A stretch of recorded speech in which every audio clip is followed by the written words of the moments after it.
Tell us about some stories that inspired you or really resonated with you from all the leaders that you've spoken to. You know, I love Indra Nooyi's story about when she got promoted to be CEO of PepsiCo, and she went home, and there's some work that needed to be done around the house, and her mother said she needed to do it. And, you know, this was the day she just got, you know, promoted to be CEO of PepsiCo, and her mother told her basically, "You're not the CEO around here."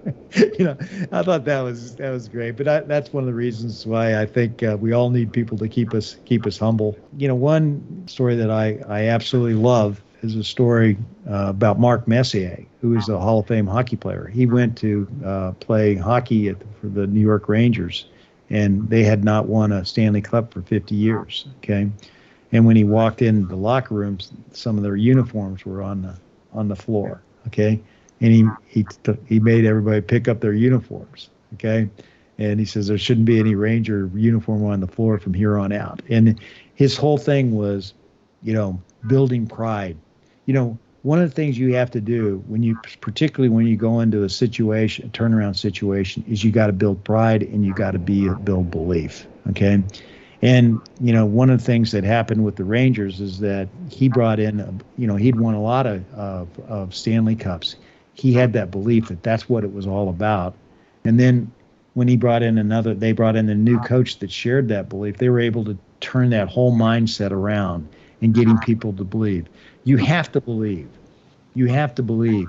If you don't believe, it's just not going to happen. You become what you think you are. And I think he told very impassioned stories about that.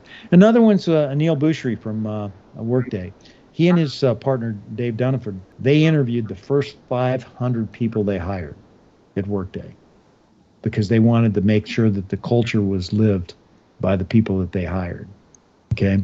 And another story that was absolutely amazing is I asked Scott Hamilton what he did with his medal, his gold medal, when he came back.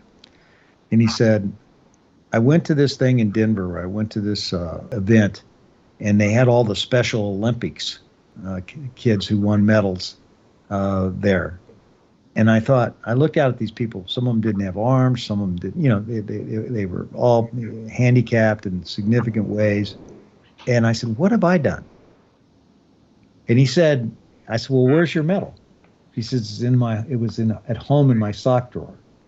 You know, he just put it away. Okay, because he was humble, and he didn't feel like what he had done was really worthy, like what they had done. And you know, it's now in the Hall of Fame, the Olympic Hall of Fame, because they called him out and asked him where his medal was. He says, it's in my sock drawer. But I love that. I thought, you know, here's a guy, you know, who was the best in the world at what he did. Okay, and that personal recognition that he got. You know, he could have leveraged it and carried that medal around forever. But, you know, this kind of gave him a sense that, hey, you know what? I've been very blessed, you know, and, you know, it's a privilege to get to do what I've done. And these other people, there's always somebody that deserves something more than you. But there's very few people that would ever admit it. I thought that was really something.